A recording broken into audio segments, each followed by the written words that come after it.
First of all, thank you for sharing that story. It was amazing. We'd like to take a couple minutes of Q&A. I'd actually like to get us started. I'd like to get us started and ask about the relationship, the continuing relationship you have with your ex-wife you were telling me about in the green room. Yeah, so Madeline and I are still really close. Just to give you a bit of an update, if you didn't catch it in the end credits, she remarried and her husband's an animator, so after they married I became good friends with him and we ended up sharing a studio space together. Well, I asked him to come in and watched his style and decided that it would be really good for the film, so he actually does animation with me in the film. And in the next month they will have their baby daughter. So that's a bit of an update on them. My little sister married her girlfriend, so now my mom has had to deal with homosexuality as well as transsexuality.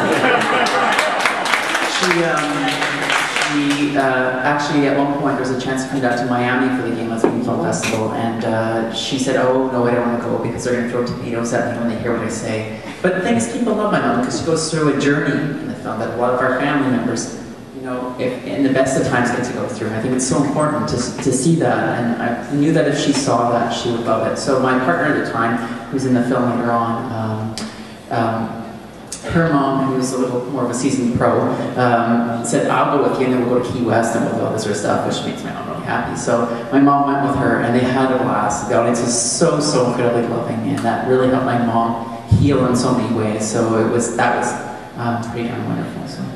Yeah. We have a question over here? Go ahead. Gwen, once again, I want to thank you for sharing a personal life story with us.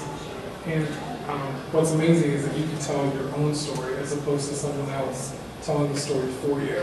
Tell us how that made a difference in telling your story to us, to the audience. I think it's incredibly important. I think with any movement, any culture, any faith, whether it's your gender or your sexuality, if self-representation is key, in my belief, to empowerment, self-empowerment.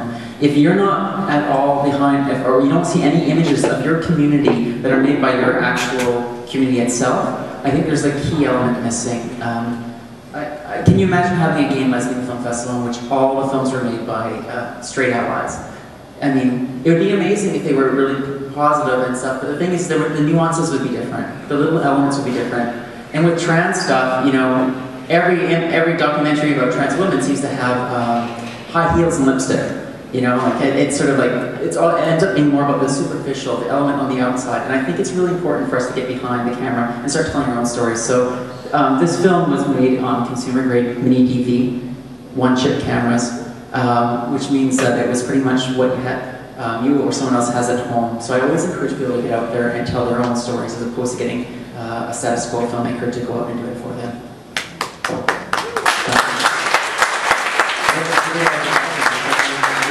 Upstairs have a question?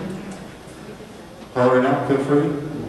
Talk about your father and his journey throughout this. He became very emotional at times when you were sitting across the table from him asking these very personal questions of him and how he reacted through this. I think for my dad it was obviously a big struggle. I was the only son in the family, and so to lose that was hard. And one of the things that I didn't realize, I guess I talk about in the film, is that the name change was such a big thing for him because he named me Stephen Thomas, and Thomas was his name. And so that was a difficult thing for him. When he did the interview, I didn't expect to get much out of him because he, like my grandfather, is that very stoic, silent type. And when he actually was there and emotionally there in the filming, that was something I could have never ever have expected. And I've just recently gone back he goes back with my little sister in the film to Saskatoon to visit my extended family, and we just went back again, and I came with him this time after 10 years, and it was wonderful. It was great, and it was nice to be there with him. Hi, my name is Joanne. I'm a cross-dresser. I'm not sure if you heard of the Southern Comfort Conference in Atlanta. Okay. It's a big transgender conference where, a handful of trans men, trans women, and I met so many wonderful people there, and just watching their story just makes me, feel for people that I met there, and I met so many wonderful people. I just want to congratulate you for everything. Great, thank you. I think there's something that many of us probably in the audience know about, but I think is really important, is that, you know, there's so many different levels. There's your gender identity, if you identify as male, female, or somewhere in between. There's your sexual preference, whether you're attracted to men, women, or both, or something different. And then there's also your presentation. And that's, for all of us, we have our own unique balance of masculine and feminine traits. And all these three things need to be respected and not compounded into one thing and think, oh, well, if you're transitioning, therefore you're a straight woman. Or if you're this or that. I think that all of us have our own kind of gendered path. And with the film, I just hope that by facilitating a discussion that we start like not just looking at people who are trans in our life, but looking at our own experience and making sure that we're making choices that reflect who we are as individuals as opposed to just falling tacitly into the status quo, because it's easy. So. Questions? Yes. Yes, where do you live now? And how do you compare the West Coast to the East Coast in terms of consciousness? I don't know enough about the East Coast to say.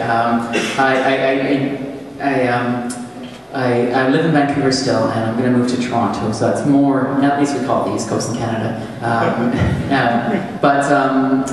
Yeah, I'm going to move there because it's just so much more connected to Europe and Eastern Seaboard, and I think it's really important at this point in my career, so I'll do that. West Coast, from what I've experienced in Vancouver and LA and San Francisco, is just, it's really integrated. The queer community is really integrated, and I really appreciate that. If I was just around a bunch of trans folk, or if in the suburb I was just around a bunch of white folk, it'd just be so boring, and I wouldn't learn much, I wouldn't grow, and I think I need to have this diversity around me. And the one thing I really appreciate about Vancouver is most of my friends are from a different country.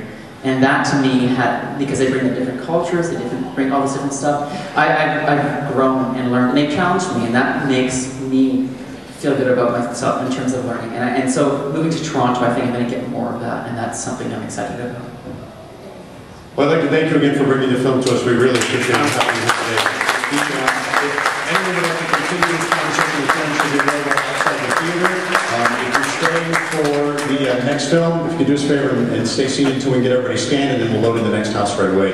Gwen, thank you so much. Go ahead. Thanks. I have one last thing to say, and that's just that if you know anybody who this film or any of this would be at all incredibly useful, I'm $100,000 in debt after making this transitioning in graduate school, so if you could just pass on word of mouth, that'd be great. I put in the foyer, there's postcards, and yeah, just grab those. And the film will be out on DVD at the end of winter, so take care. Thank you.